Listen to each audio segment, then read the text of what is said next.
Hey everybody, it's Dave TV here on DCRTV.com. So how you doing, everybody? Anyway, here's today's Washington Post. Here's the Academy Awards and all that bullshit. I didn't watch the whole thing. I think I watched maybe the first 15 minutes, and I flipped over to Brideshead. Not Brideshead, but Downton Abbey, whatever they call it these days. Anyway, what did I see? I really thought Boyhood would be the best picture. I really did, because it was such a fantastic movie. Really wasn't about much of anything, but when the movie ended, just to see this real person, growing up, really, it was really amazing. And I thought it kind of transcended most movies, and I really thought it should have been. But, the Academy does that every year. I mean, they always pick something that's kind of disappointing and safe. I didn't see Birdman, so I can't comment on it. Maybe I'll see it and like it. You know what I really liked this year was Gone Girl. I thought that was a great movie.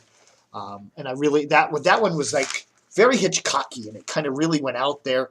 And I liked that a lot. And it was kind of sad to see that didn't even get a nomination for Best Picture, but whatever.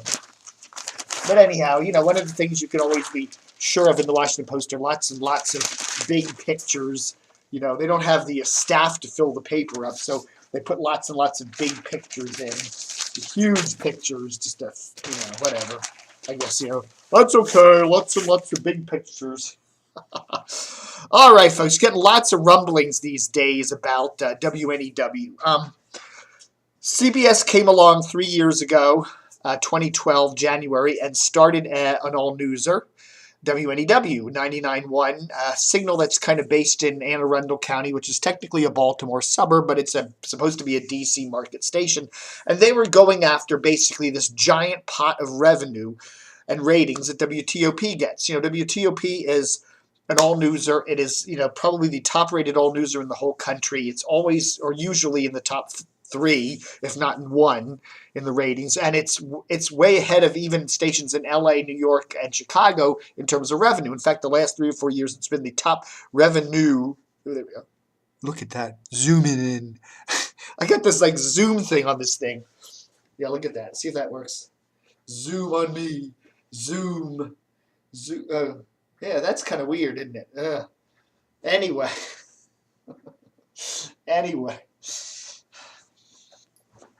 So anyhow, the rumblings now are that WNEW is, first of all, they added Wizards play-by-play. They've added some infomercials, especially at night or on the weekends. And now the rumor is they're going to be adding some talk shows to the evenings and weekends.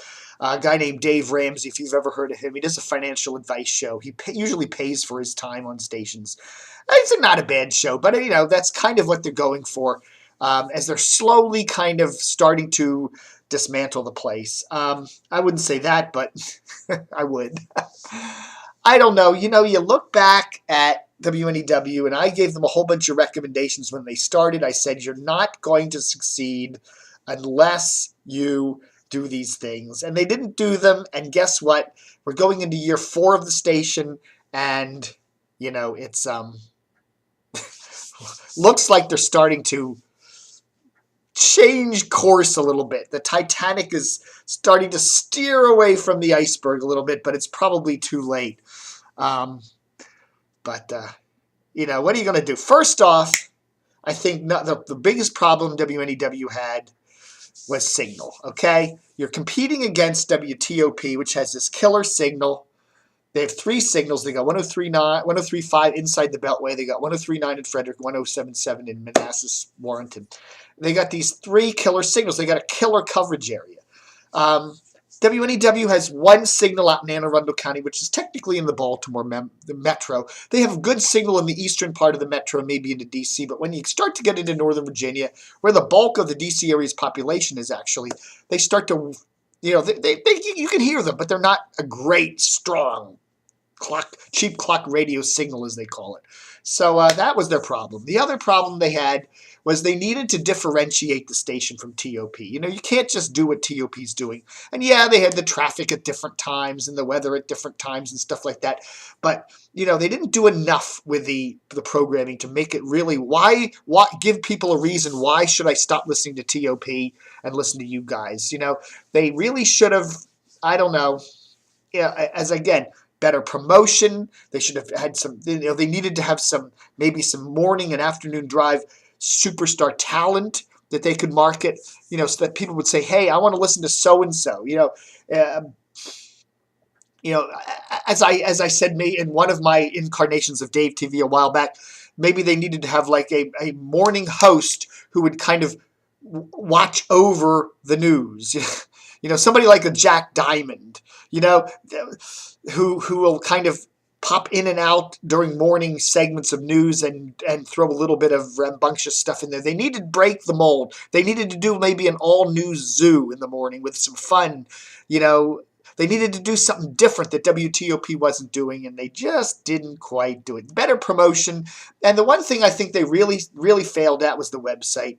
They really needed to do, CBS has this thing where they plug into a template that all their stations have to be on this stupid template. They don't give their stations any leeway from that, it doesn't seem. And they didn't give WNEW that. Their website was just kind of mediocre for an all-news source. When you're competing with the Washington Post on the web, when you're competing with WTOP, when you're competing with a lot, NBC4, NBC Washington, you need to have a really top-notch news website. And they didn't do that. They just did not do that. And, they needed, as I said, then they also needed to get that some kind of a better signal for the Western Metro, 99.9 out of Frederick or something. So anyhow, they didn't do any of this stuff. I don't think they did a very good job partnering with local media outlets. They did something with Channel 9 there for a little bit, but it didn't really seem to go very far. And so where are we now? Yeah, we're looking at, they're kind of like budget cut. We have this, it's, I like the talent on WNEW. Don't get me wrong. I think there's some good people there, but, what are you going to do with it? I don't know, man. It's sad. You see this with CBS, and I've said this before, their stations they just let them kind of slide into the ditch. And I think that's because a lot of the people there are yes men, and they're just afraid to stand up and say, this is what needs to be done, because that's risky. If you stand up and say, this is what needs to be done, we need to break out of the box, we need to do something different, and if it doesn't work, then your job is on the line. So you just keep your mouth shut. So anyway, that's the WNEW farce. We all saw it coming. It hasn't happened yet, but I think CBS ought to just say, okay, that's fine. I really think the 99.1 signal would be best put to use by bringing back the HFS, the old HFS, as a progressive rocker, not as it was in its last incarnation as an alt rocker with a bunch of dippy talkers on it, morning show and stuff. I think they need to bring it back as a real quality progressive rock station that's independent and all that cool stuff. And I think that's where they need to go. That, and then market the station for both Baltimore and Washington, because that's where its signal is. It's good in both markets there. And that's what they need to do with it. But what are you going to do? Look at this Zoom thing.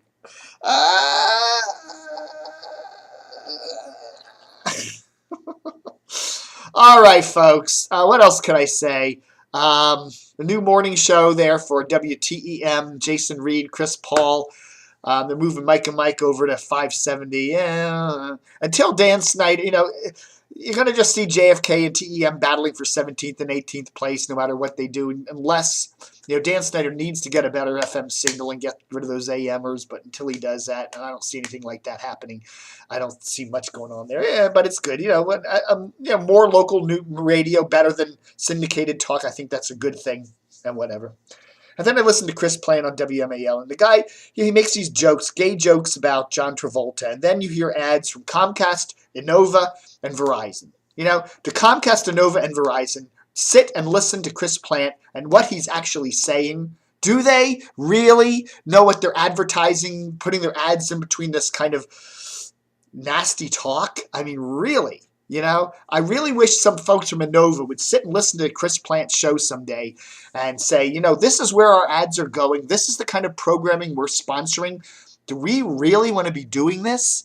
I really wish folks from Inova, you know, the big outstanding health organization in Northern Virginia, they really need to do that and say, you know, listen to some of the programs they're advertising on.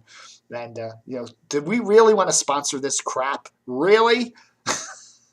Comcast, yeah, what the hell with them? They have it's Satan and Verizon too. Okay, folks. Thanks for watching Dave TV for. I didn't even give you the date. It's the 23rd of February, 2015. Hey, all right, folks. Adios, amigos.